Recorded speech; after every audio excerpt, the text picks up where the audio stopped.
Assalamualaikum warahmatullahi wabarakatuh. Halo, kami dari kelompok 1 akan menjelaskan materi tentang dongeng serta menampilkan cerita dongeng yang berjudul Singa dan Pekertinya.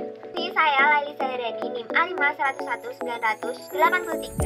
Kontribusi saya di sini sebagai editing dan saya akan menjelaskan materi tentang dongeng. Perkenalkan, nama saya Trijaya Sarjana Putra, NIM A511900084. Kontribusi saya adalah editor video. Peran saya adalah menyampaikan materi ciri-ciri dongeng. Perkenalkan, saya Nabil Amelia Prakoso, NIM A511900085. Si membuat naskah dongeng. Peran menjelaskan materi jenis-jenis dongeng. Perkenalkan, nama saya Desti Andrina Sari, NIM A510190086. Saya di sini berkontribusi yang berperan menjadi narator. Nama saya Dimas Faditadi Saputra, NIM A510190087, editing video atau editor. Dan di dongeng ini saya berperan sebagai Gojo. Perkenalkan, nama saya Reni Kurniasih, NIM A510190088. Kontribusi saya di sini sebagai pembuat naskah dan peran saya di sini sebagai kelinci. Saya Umi Tadkiroh, NIM A510190089. Kontribusi saya sebagai pembuat naskah dongeng. Kemudian saya memerankan tokoh sapi. Dan saya Ella Puspita Sekarsari dengan NIM A510190090. Kontribusi saya di sini adalah sebagai pembuat naskah dan pelengkap naskah. Sedangkan peran saya dalam drama adalah sebagai bebek. Perkenalkan, nama saya Rizky Musrika Sari, NIM A510190011. Kontribusi menyusun kami sebagai. Perkenalkan, nama saya Nandita Rizky Pangestu, NIM A511900092.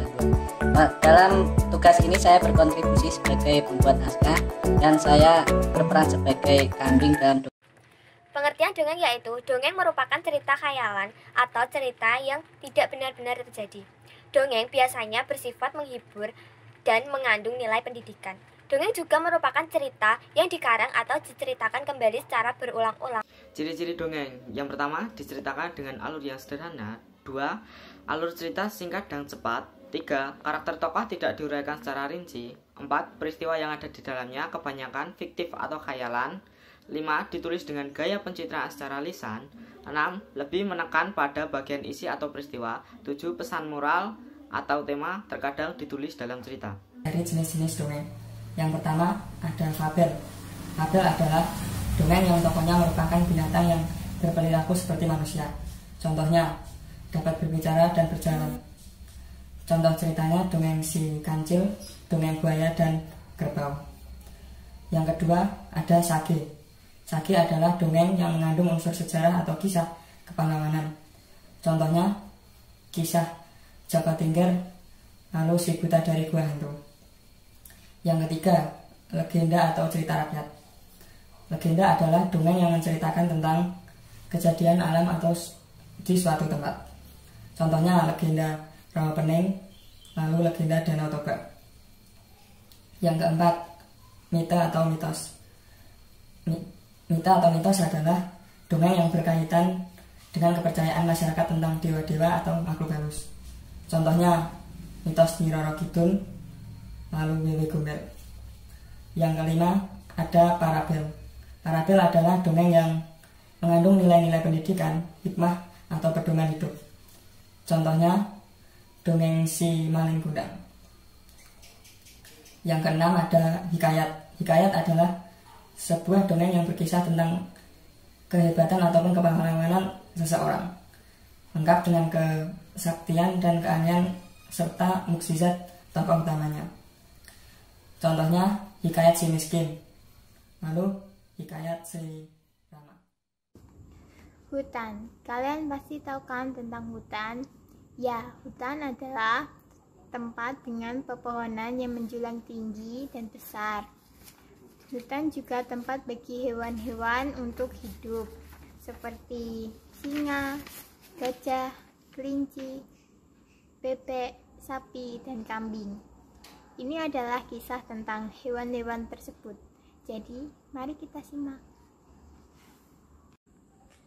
Bau tanah yang harum setelah semalam diguyur hujan menyambut pagi hari ini. Para binatang pun kembali dengan aktivitasnya masing-masing, seperti semut yang menggerombol untuk mencari makanan, atau kicauan anak burung yang senang dikasih makan oleh induknya. Saat ini terlihat sepasang sahabat, yaitu kelinci dan bebek. Mereka terlihat berbincang-bincang seru di rumah sang bebek. Bebek, kau tahu tidak? Tadi waktu di perjalanan kemari, aku melihat singa akan menerkam seekor gajah. Itu sangat menakutkan. Benarkah kelinci? Tapi setauku, singa adalah hewan yang baik. Hah? Tidak mungkin. Aku melihatnya tadi dengan mata kepalaku sendiri. Walaupun ia adalah hewan yang baik, tetap saja ia memakan daging dari hewan lain. Kalaupun kau tidak percaya, pergilah ke tengah hutan. Di sana aku tadi melihatnya. Hah, pasti sekarang ia masih di sana menyantap seekor gajah yang malang. Kelinci berkata dengan marah. Ia menggerakkan kaki kecilnya untuk pergi dari rumah sang bebek. Ia merasa kesal lantaran sahabatnya sendiri tidak mempercayainya. Ia merasa kecewa. Kelinci pun berjalan tak tentu arah. Ia masih kesal dengan sang bebek.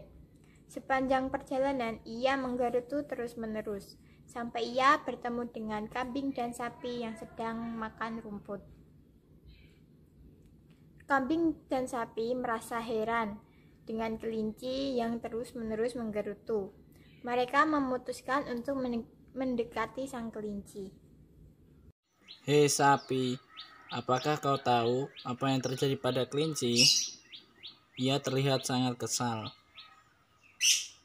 Entahlah, dari yang kudengar dari hewan lain, ia bertengkar dengan bebek. Tapi aku tidak tahu masalahnya apa. Bagaimana jika kita tanya langsung saja? Baiklah, ayo.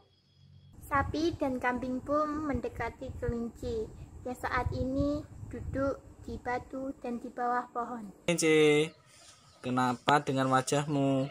Kenapa kau terlihat sangat kesal? Kudengar tadi pagi kau bertengkar dengan bebek ya. Memangnya ada masalah apa? Aku kecewa dengan bebek. Kecewa? Memang apa yang dilakukan bebek kepada kelinci? Aku tadi bercerita kalau aku melihat singa yang akan memangsa seekor gajah. Tapi bebek tidak percaya denganku. Dan bebek malah membela singa, padahal aku melihatnya sendiri. Tapi kelinci, singa, dan... Aku sangat kecewa dengan bebek. Bagaimana bisa ia tidak percaya denganku? Kelinci, apa kau melihat singa? Apakah kalian juga tidak percaya denganku? Hah? Kenapa hewan di hutan ini tidak percaya sih? Aku melihatnya sendiri asal kalian tahu. Dengarlah kami dahulu, kelinci. Jangan memotong perkataan kami. Iya, maafkan aku. Kalian mau bilang apa? Kelinci, apakah kau melihat singa memakan gajah sampai akhir? Apakah kau melihat singa mengoyak daging gajah dan memakannya? Apakah kau melihat gajah yang mati dimakan oleh singa? Aku tidak melihatnya sampai akhir. Aku takut dan memutuskan melanjutkan perjalanan ke rumah bebek tadi. Tapi aku melihatnya berada di atas gajah. Bukankah itu sudah cukup bahwa singa akan memangsa gajah? Iya kan? Kau salah paham, kelinci. Singa tidak seperti yang kau pikirkan. Singa dan gajah adalah sahabat. Mereka tumbuh bersama karena singa tidak mempunyai orang tua. Tapi tetap saja singa adalah hewan buas kan? Kemana orang tua singa? Memang benar, jika singa adalah hewan buas, tetapi ia berbeda. Singa sangat baik kepada semua binatang. Ia menolong binatang lain dari terkaman hewan buas lain. Bahkan seminggu yang lalu, sapi hampir saja diterkam oleh seekor harimau saat makan di tengah hutan. Tapi singa menolongnya. Singa bahkan berkelahi dengan harimau sampai badannya terluka. Sampai akhirnya singa menang dan harimau lari kabur begitu saja. Apakah itu benar, sapi? Iya, itu benar kelinci. Setelah itu kita pun menjadi temannya. Dan satu lagi, kau tadi bertanya kemana orang tua singa kan? Orang tua singa sudah mati karena diburu oleh manusia. Ibu dan ayah singa menghadang para manusia itu agar singa bisa lari dan bersembunyi. Mereka tertangkap dan membunuh mereka dengan benda logam panjang yang berwarna hitam. Hah? Jadi begitu ya? Aku jadi merasa bersalah kepada singa. Apakah kalian tahu di mana singa sekarang? Aku ingin minta maaf kepadanya. Iya, aku tahu. Mari ikut aku. Sapi dan kelinci pun mengikuti kambing yang berjalan menuju danau. Kelinci sangat merasa bersalah kepada singa lantaran menuduhnya yang tidak-tidak. Dan ia pun merasa bersalah dengan sahabatnya si bebek. Ia akan menemuinya setelah meminta maaf kepada singa. Di suatu sisi, singa dan gajah saat ini tengah berada di danau, ditemani oleh bebek yang sedang melihat dua makhluk besar itu berendam.